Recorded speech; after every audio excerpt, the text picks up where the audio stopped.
Spirituality is often confused with religion, and not just religion, but all of the many personas we see throughout social media. This is not what I mean by spirituality, and it's not the spirituality in my experience that the medicines point us towards. I define spirituality as our connection to life.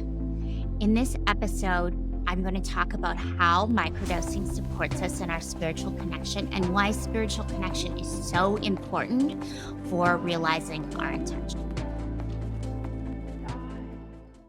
Spirituality is our connection to life. And as we develop and nurture this connection, we have the passion to move forward, to take deeper and broader steps into the fullness of the life that we want to create.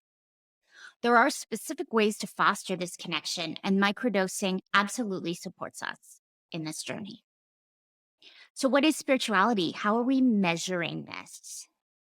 Let's be clear, it has nothing to do with what you wear, unless it does for you. It has nothing to do with lineage or religion, although it can have something to do with those things. But those are not what define it. Spirituality is the feeling of belonging here on this planet. It's our connection to nature, to the world, to each other. It's not a separation. Everything that is here on this planet is a manifestation of life.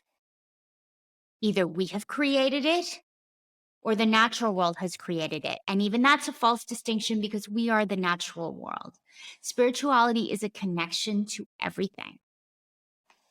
It's purpose. Think of your dog or cat. Do they question whether they want to be here, alive or not?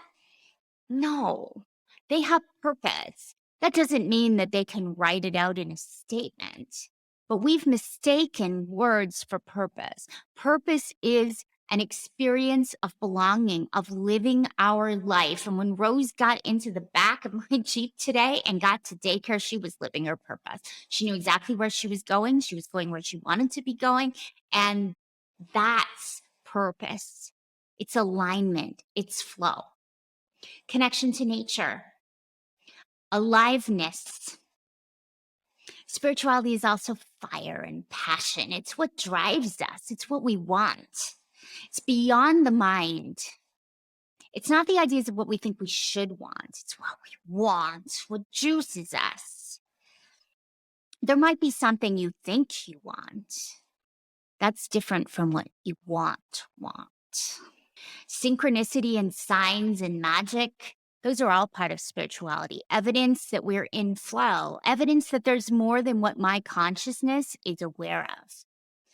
What I am consciously aware of includes my knowledge that I'm consciously aware of just a minuscule amount of all there is to be aware of. And one of the things the medicines do is broaden our awareness for shorter or longer periods of time to let us live more connected to all that there is. If we don't address spirituality the way I'm describing it, we feel flat. We might say things like, well, that's life. Well, that's just how it is. I don't know. That's how it's always been done. Or that's how my parents told me to do it. Life is a bit boring without spirituality. We don't control everything.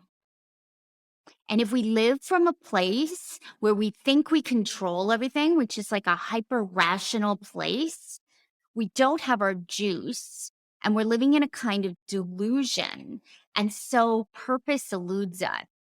We just keep trying to control and trying to control. And that works to a point, and those people can be very articulate and it can sound very good. And what's the science on that? Let's do it. Nothing wrong with any of that, but it's a narrow perspective that is always trying to dominate life, to understand it all. I need to understand it all. Well, to me, this is, going back to the mental episode, one of the greatest distortions in our thinking. It is not possible to understand it all. So knowing that, what do I want to understand and how much do I want to understand? It's not an abdication of the mind, but rather an acknowledgement of our own limited perspectives. Nature is our teacher. It blooms, it dies, it regenerates, it blooms again. We may not know in our mind why we're here or why something is happening, but we do know that we're part of a cycle. We have a place in it, and we can allow ourselves to take our place and go with our life force. The tree is growing, the flower is growing, the beaver is doing his work, and you and I are doing what we do every day, following our life force energy, creating, being. Our life force propels us, and this gives us a sense of meaning. We have meaning when we go with life, including the cycle of life and death. So, what one person would call aging, I would call the gradual process of reunification with life. And in that frame, aging is absolutely beautiful. So, how do we foster our spiritual connection? Ritual and ceremony. What do I mean by that? I mean that instead of reflexively, constantly executing tasks and being reactive and being busy, that perhaps in moments we set aside time that is sacred, that we decide we are open to more. We are open to growth. We are open to breath, life, connection with all that is. And in fact, as you continue this work, you come to understand that life is ceremony. This is how I recommend working with the medicines, ceremonially. So people often say to me when I'm at events, do you have any mushrooms? Can I get any mushrooms for me? Let's go take mushrooms together this afternoon.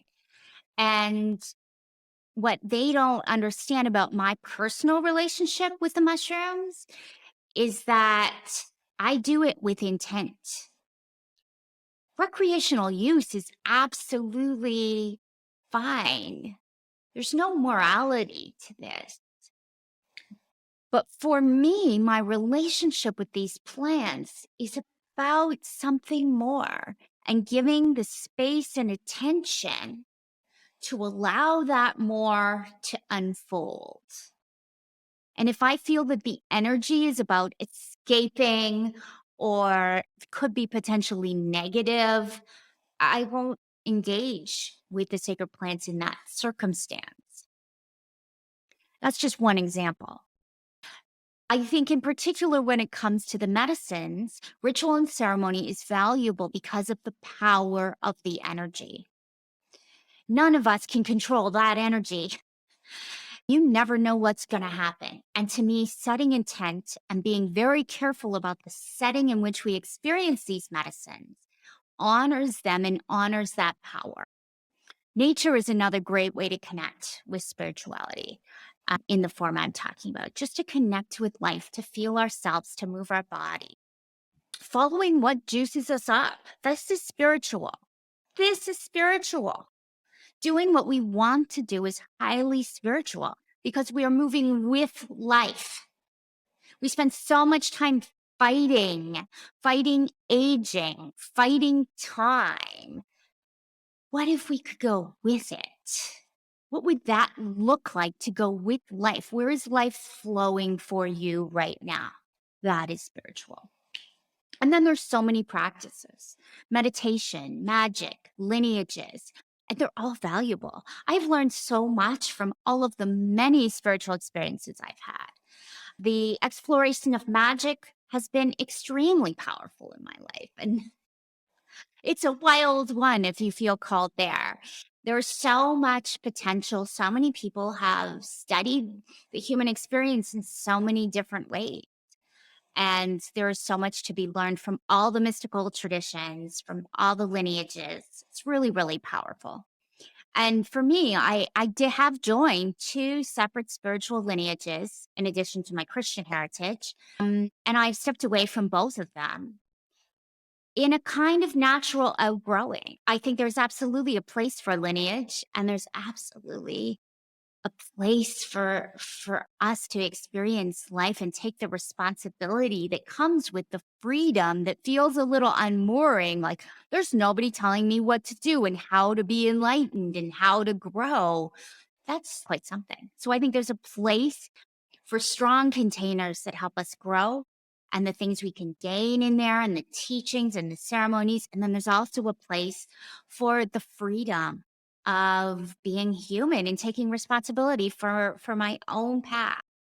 So how does microdosing support us? It's a complex path, personal growth, and there's no to-do list. You don't have to do all the things. You only have to know what comes next. And this is what I do with my clients in Expand, a 3-month microdosing experience where we take you through a whole microdosing cycle to help you step into your life fully the way you desire. And we look at all the aspects, physical, emotional, mental, spiritual, and we determine one next thing that'll give you the most energy gain. So this is not a to-do list. This is a range of possibilities that may be supportive to you in realizing your intentions. So one thing, and we talked about this in the mental episode, is about plasticity. So I can only experience, and you can only experience, a minuscule portion of the information that's out there right now. Our conscious awareness is like this much. And this is required because when we're on a full journey and we're one with the universe, we can't get anything done. We can't live. So we have been given physical bodies and we need to make sure we have food and housing, and we need to live our lives and take care of the people around us and ourselves. And so we can't see everything all the time. These are neural networks, patterns in our brain. And sometimes those patterns of what we can see and can't see are skewed due to trauma and negative experiences, and they're skewed in a bad way. And sometimes they're skewed in a positive way, and it helps us. The medicine loosens, softens those patterns. It increases the plasticity. So what happens? We can be just a little bit more aware. So maybe we see an eagle flying and we feel our connection to that eagle. Or maybe as we watch the peonies bloom, we get something about our own life. So the medicine supports us in seeing a little bit more about our interconnectedness. Another really good example is you're having a conversation with your partner and he says something that would usually trigger you. But I've heard this over and over. The moment when he says the thing and you don't just hear the triggering piece, you also see that he is trying. And you see in that moment, you feel it in your body, the life circumstances that made him the way he is. He's trying and he's a little bit scared, or maybe he's a little bit hurt. And you can see more than your trigger. You get a bigger perspective. This is what microdosing does for us. In accessing more, we have stronger intuition, more spontaneous healings and insights and realizations. We feel more connected to ourselves, our juicy selves, our need to relax, our need to dance, all of the things. We're connected to what we want and what we need. We feel more connected to each other, and we experience more alignment and flow. It's clearer. The medicine supports us in being clear. In the area of spirituality, we meet the medicine and the medicine meets us. Our sense of aliveness is our spirituality. We can nurture this aliveness through bowing to the mystery of life and going with the cycle of life, which includes the part of us that has always existed, and experiencing the connection of us with everything, actually experiencing it. And it feels different for each of us, and we each come to different words around it, but there is an experience of connection that is so powerful. Microdosing supports us in having this experience. It supports us in the inquiry around it. Is this idea of unity really true? I mean, I hear people say love is everything. I hear people say we're all connected. That doesn't feel that way. Microdosing supports us in our own unique journey and path in relationship to that question of who am I? The answers to these questions are deeply personal. How we're going to live our life, how we see the world, our understanding of our place, it's deeply personal. And the medicine supports us in having personal experiences of truth that become part of the fabric of our being and change how we relate to ourselves, others, and all of life. If this episode of Aliveness resonated with you, be sure to subscribe so you get all the juicy episodes to come. And if you have a friend who is deep into their personal growth and healing journey, share this podcast with them too. Now go out and experience the aliveness that's here for you today.